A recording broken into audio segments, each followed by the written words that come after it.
Welcome to the debate. Today, we are turning our focus squarely on the ongoing U.S. military campaign against Iran. This is designated Operation Epic Fury. We are currently in the 11th day of this campaign, which, as a reminder, commenced on February 28th, 2026. Right, and it has been a deeply intense 11 days. It really has. The sheer scale and the speed of this operation have forced a critical reevaluation of modern military intervention. So the central question we are examining today, based on the emerging data and situational reports, is whether we are witnessing a flawlessly executed, highly controlled military success.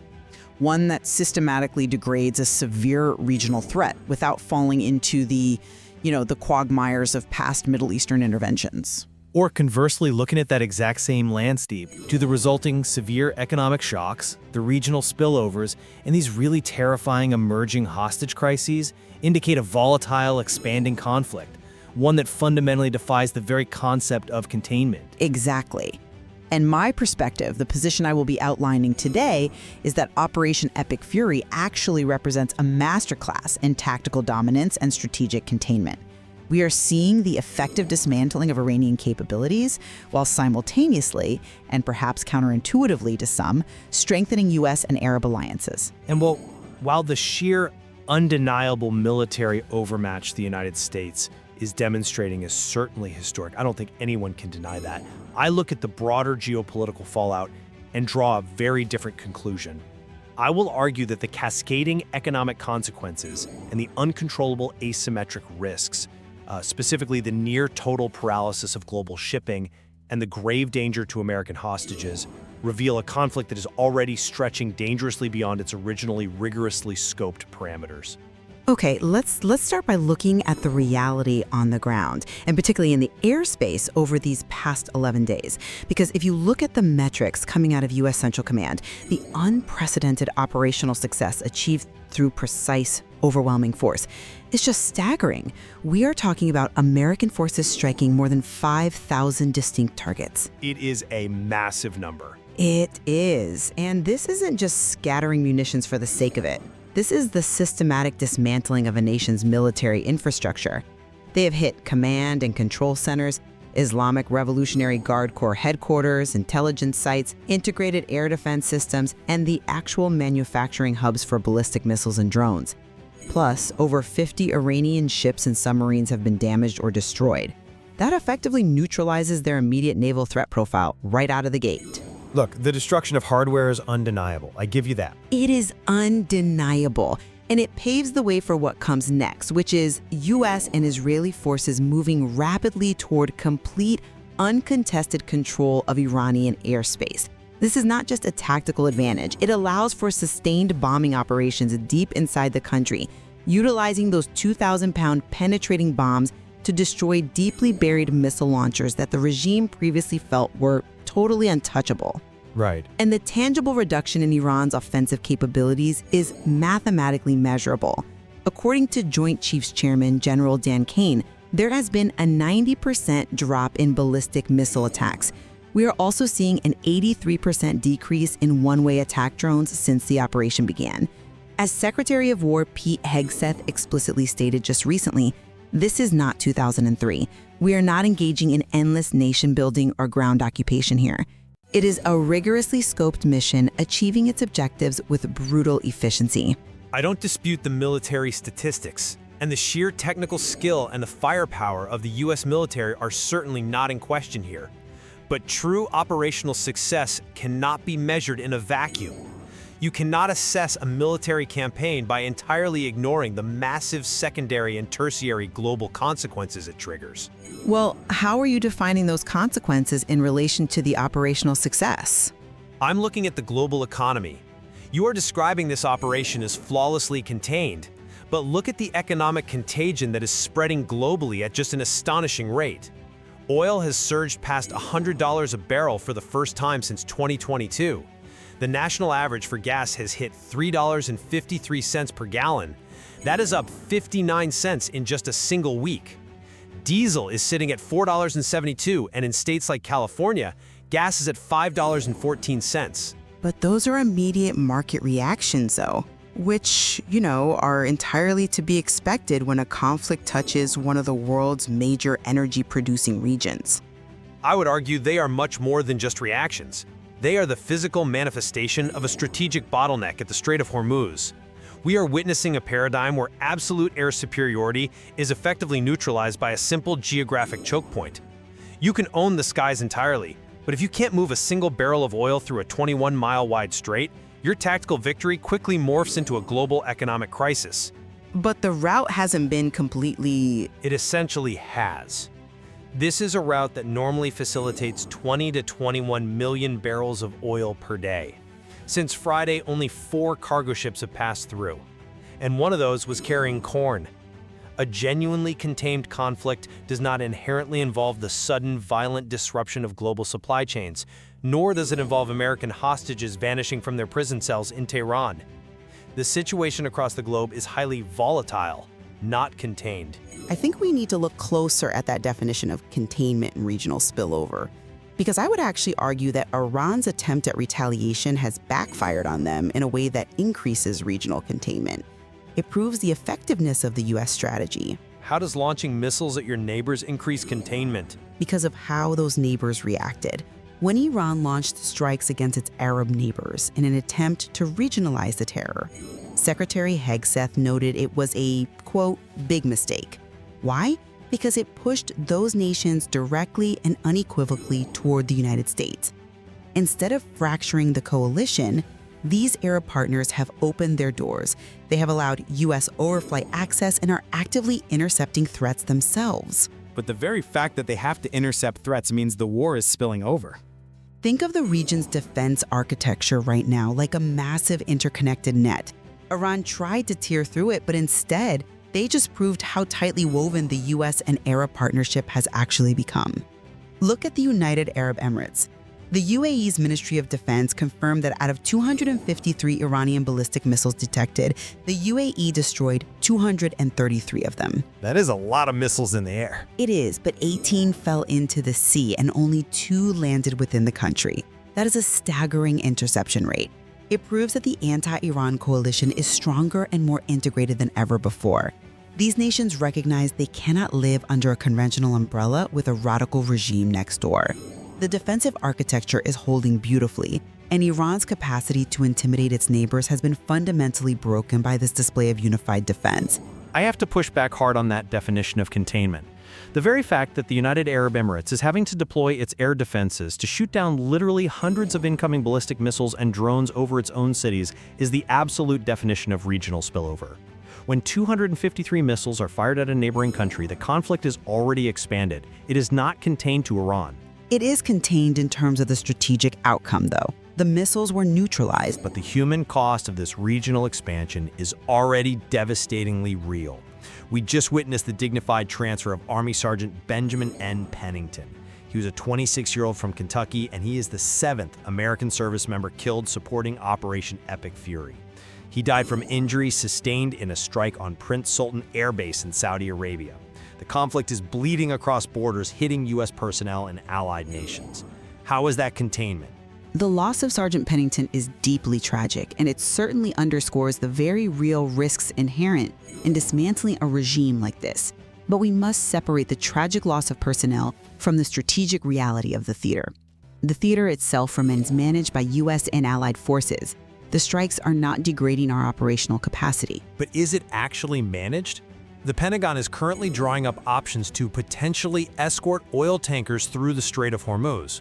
General Khamenei mentioned they are looking at the required resources, the immense command and control required, and how to mitigate the risks of putting U.S. Navy vessels directly in the line of fire to protect commercial shipping. Which is a prudent contingency plan? It is more than a contingency.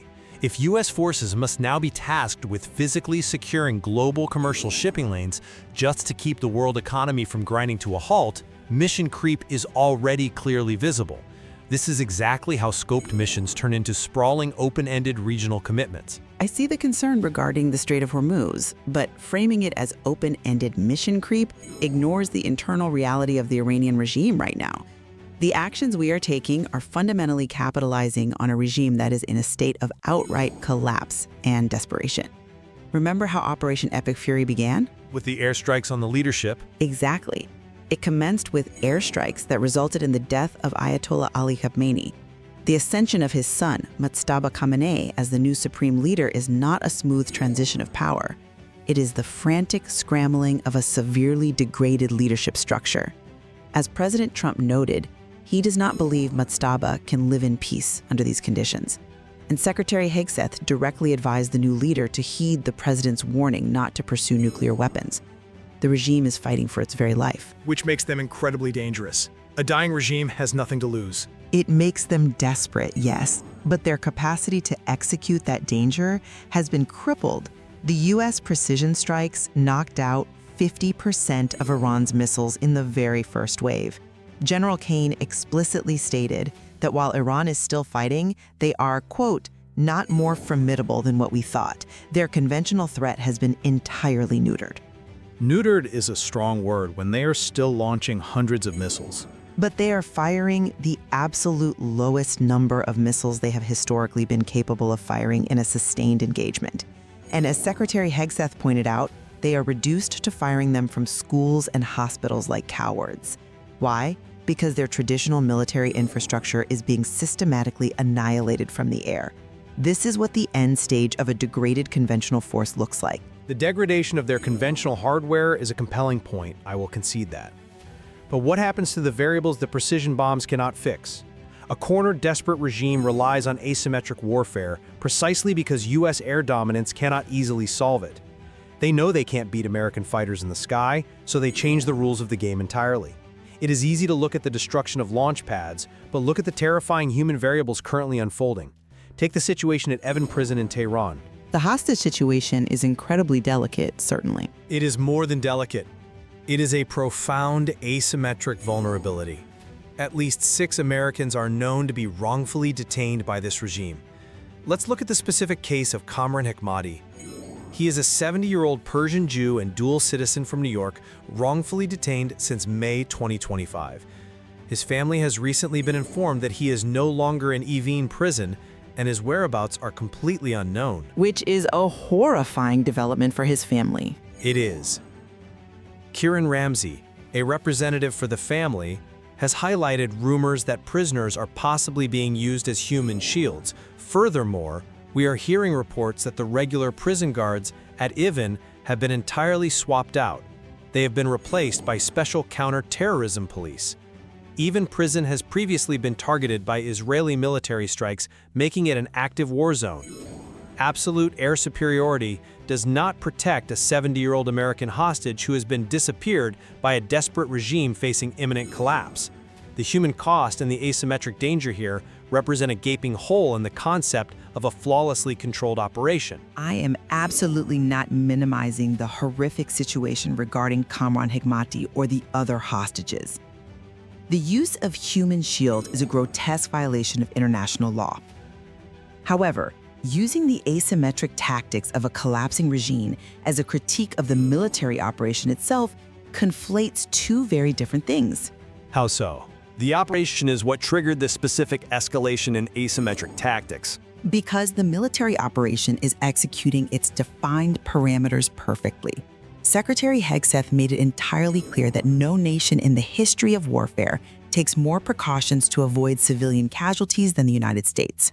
The military assesses every single strike with painstaking precision.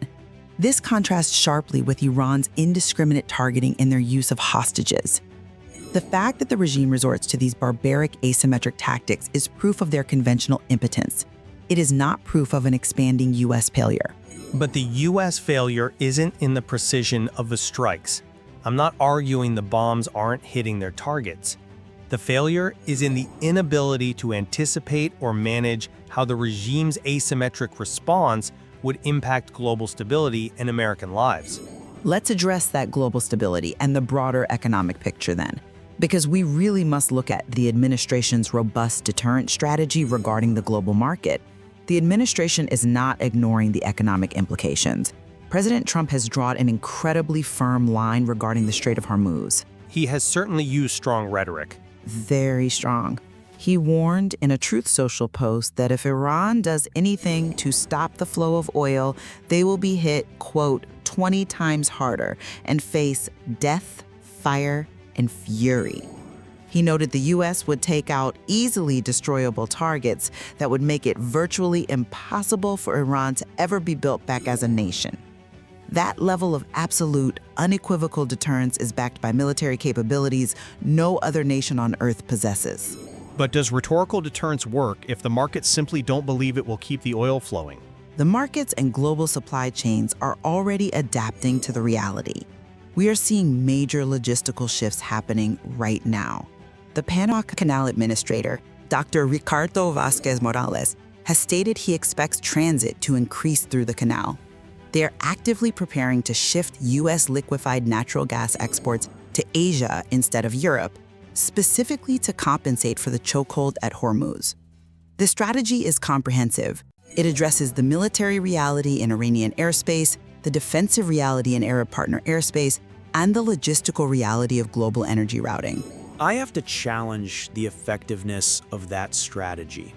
Because rhetorical deterrence, even the extreme threat of death, fire, and fury, has objectively not prevented the massive market panic that is right now squeezing the American people.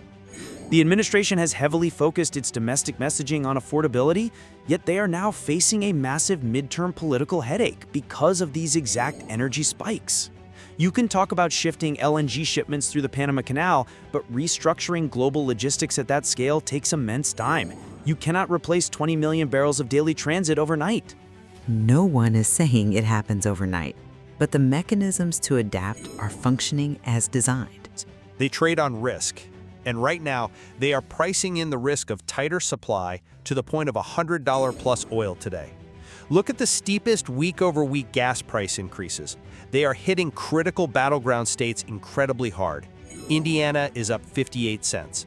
Michigan is up 55 cents. Ohio is up 54 cents. Gas prices fluctuate during any international crisis. Not to this degree, not with these secondary effects. When working families are suddenly paying nearly $5 a gallon for diesel to transport everyday goods, the cost of everything across the entire supply chain goes up. This is the very definition of a secondary consequence that cannot simply be waved away by citing tactical air dominance. If the threat of severe, prolonged escalation is being priced into the global market at this magnitude, the conflict is not neatly contained. It doesn't matter how many tactical victories we secure from the air if the global economy buckles under the strain. It is a profound strain on the economy, I will grant you that. But if we step back and evaluate the entire paradigm of the last 11 days, the core of my argument holds. Operation Epic Fury represents a historic shift in how modern warfare is conducted against the near-peer adversary. We have achieved absolute air dominance. We have systematically destroyed the offensive capabilities of a hostile, radical regime, taking out half of their missile stockpile in the opening salvo and dropping their attack capabilities by up to 90%.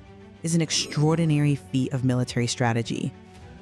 The numbers are historic. They are. Furthermore, rather than alienating our allies, which is always the prevailing fear in Middle Eastern conflicts, this operation has forged much stronger Arab alliances. Nations like the UAE are not just observing, they are actively participating in regional defense, successfully intercepting hundreds of incoming threats. Crucially, the United States is achieving all of this with brutal efficiency, entirely avoiding the quagmire of ground occupation. This is not the endless nation building that characterized 2003. We are crushing the enemy's technical infrastructure entirely on our own timeline. I completely recognize those as undeniable tactical victories. The technical prowess of the U.S. military in degrading Iran's conventional forces is staggering. However, my argument remains focused on the reality that a conflict is more than the sum of its airstrikes. The geopolitical and human realities on the ground demonstrate the deeply unpredictable and inextricably entangled nature of this specific conflict. You simply cannot separate the successful military strikes from the terrifying vanishing of American hostages like Cameron Hekmati into the hands of counterterrorism police. Those human elements are indeed the most difficult parts of this conflict. They are. And you cannot separate control of the airspace from the soaring energy costs that are actively punishing American consumers and dramatically reshaping the domestic political landscape. And you certainly cannot claim perfect containment when the world's most vital shipping choke point is virtually paralyzed, to the point where the U.S. military is drawing up plans to escort commercial oil tankers just to keep the global economy afloat. The operation is expanding in its consequences, even if its military footprint remains in the air. Assessing a live, rapidly evolving military operation is incredibly complex, and examining the space between tactical success and global consequence is crucial for any serious analysis. The sheer technical skill of the U.S. military is undeniably evident in every metric provided over these first 11 days of Operation Epic Fury. It is indeed deeply complex. While the systematic degradation of the Iranian regime's hard power is clear, the ultimate historical judgment of this operation will undeniably depend on factors outside the Pentagon's direct control. It will depend on whether the immense economic shockwaves and the incredibly delicate human variables, especially the lives of the hostages, can be successfully managed in the unpredictable days to come. Without a doubt, there is so much more to explore in this material as the situation develops, and the global ramifications become clearer. Thank you for joining us as we continue to weigh these multiple perspectives.